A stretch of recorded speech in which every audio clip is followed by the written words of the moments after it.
Hello friends, welcome to my YouTube channel only pharmacy. आज के इस वीडियो में हम फ्लूइडाइज बेड प्रोसेसर के बारे में जानेंगे। फ्लूइडाइज बेड प्रोसेसर एक वर्साटाइल टेक्नोलॉजी है जिसका यूज हम फार्मास्यूटिकल मैन्युफैक्चरिंग में coating, granulation and mixing process को इनहेंस करने के लिए करते हैं। इसमें फ्लूइडाइजेशन चैम्बर होता है जिसमें पार्टिकल फ्लूइडाइज स्टेट में जाते हैं। एयर फ्लो जब भी आता है तो ये पार्टिकल हवा में उड़ने लगते हैं। इसको ही हम उस पार्टिकल का फ्लूइडाइज स्टेट कहते हैं। फ्लूइडाइज बेड प्रोसेसर में तीन टाइप्स के स्प्रे रहते हैं: टॉप, बॉटम एंड टेंजेंशियल।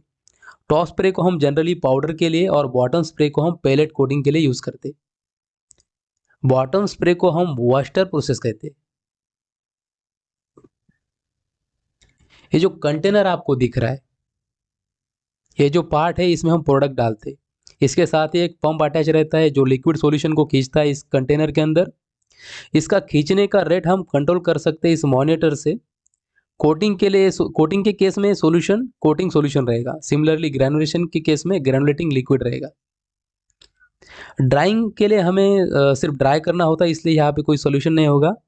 इस वीडियो के लास्ट में हम इसके यानी कि फ्लूइडाइज बेड प्रोसेसर के critical process parameter and critical quality attribute के बारे में डिस्कस करेंगे। जैसे कि हमने डिस्कस किया था, इसका यूज़ हम ग्रैनुलेशन, कोटिंग एंड ड्राइंग में करते। इससे यूनिफॉर्म पार्टिकल साइज वाले ग्रैनुल्स मिलते हैं और इसकी फ्लो प्रॉपर्टी भी अच्छी होती है।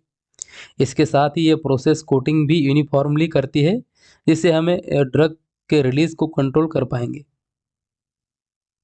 एट लास्ट इस प्रोसेस से ड्राइंग भी अच्छे से होती है। पार्टिकल्स को यूनिफॉर्म हीट एक्सपोजर मिलेगा, इससे ड्राइंग भी यूनिफॉर्म होगी। इसके 4 की कंपोनेंट्स है। फ्लूइडाइजेशन चैम्बर, जहाँ पे पार्टिकल्स हवा में सस्पेंड रह के फ्लूइडाइज स्टेट में जाते हैं। एयर डिस्ट्रीब्यूशन प्लेट, फ्लूइडाइजेशन एयर के फ्लो और वेलोसिटी को कंट्रोल करता है। प्रोडक्ट कंटेनर, प्रोडक्ट को होल्ड करता है। इनलेट एंड आउटलेट, प्रोडक्ट को इंट्रोड्यूस एंड रिमूव करने के लिए। इसका प्रिंसिपल सिंपल है। एयर आते ही पार्टिकल हवा में उड़ेगा और फ्लूइडाइज स्टेट में जाएगा।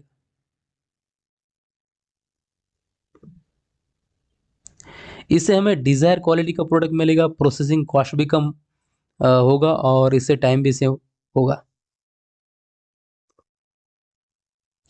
क्रिटिकल प्रोसेस पैरामीटर्स मतलब ऐसे प्रोसेसिंग पैरामीटर जो कंट्रोल में रहने चाहिए डिजायर प्रोडक्ट क्वालिटी मिलने के लिए। क्रिटिकल क्वालिटी एट्रीब्यूट्स मतलब प्रोडक्ट का वो कैरेक्टरिस्टिक जो अगर रेंज में रहेगी तो एक्सेलेंट क्वालिटी के साथ प्रोडक्ट मिलेगा। अब हम डिस्कस करेंगे हाई लेवल पे क्या इम्पैक्ट होगा एंड लो लेवल पे क्या होगा। ऑब्वियसली ऑप्टिमम में तो बढ़िया रहेगा। इनलेट एयर टेम्परेचर, ये रिस्पॉन्सिबल रहता है ग्रैनुल साइज डिस्ट्रीब्यूशन के लिए। इसमें अगर हाई लेवल हो तो ओवर हीटिंग से क्या होगा, agglomeration and over size granules मिलेंगे। और इनसफिशियंट हीट रहेगा तो वहाँ पे इनएडिक्वेट ग्रैनुलेशन होगा। Similarly in case of inlet air flow rate, it will impact on coating thickness.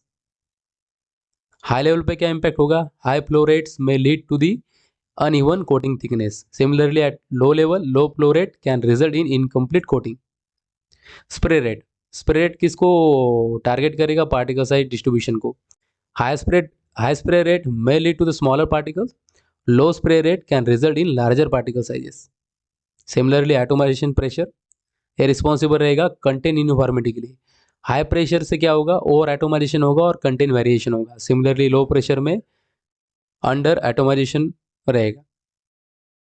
फ्लूइडाइजेशन air velocity, अभी ये ग्रैनुल पोरोसिटी को अफेक्ट करता है। अगर हाई वेलोसिटी हो तो लो पोरोसिटी होगी और सिमिलरली अगर लो वेलोसिटी है तो हाई ग्रैनुल पोरोसिटी मिलेगी। बेड हाइट भी मैटर करता है डिसोल्यूशन के लिए। एजिटेशन स्पीड, ये मैटर करता है ब्लेंड यूनिफॉर्मिटी के लिए। हाई स्पीड में cause over mixing and uneven blends. Similarly low speed can result in poor mixing and uneven blends. Drawing temperature moisture content को अफेक्ट करता है। हाई टेम्परेचर से डिग्रेडेशन हो सकता है और लो टेम्परेचर से इनकम्प्लीट ड्राइंग होगा।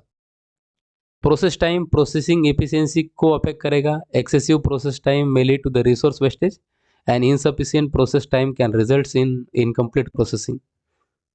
Similarly, spray nozzle design and position ये अफेक्ट करेगा कोटिंग यूनिफॉर्मिटी के लिए। Poor nozzle design may lead to uneven coating, incorrect positioning can result in patchy coating. अब देखते हैं Wurster insert air and flow rate. अब ये वॉस्टर कोटिंग के यूनिफॉर्मिटी को अफेक्ट करेगा। हाई एयर फ्लो में cause the uneven coating distribution. Low air flow can result in incomplete Wurster coating. Spray droplet size distribution यहाँ पे करेगा film uniformity को, और लार्ज ड्रॉपलेट रहेंगे तो अनइनफॉर्म डिस्ट्रीब्यूशन फिल्म डिस्ट्रीब्यूशन होगा वहाँ पे, और स्मॉल रहेंगे तो वहाँ पे एक्सेसिवली थिक फिल्म हो जाएगी।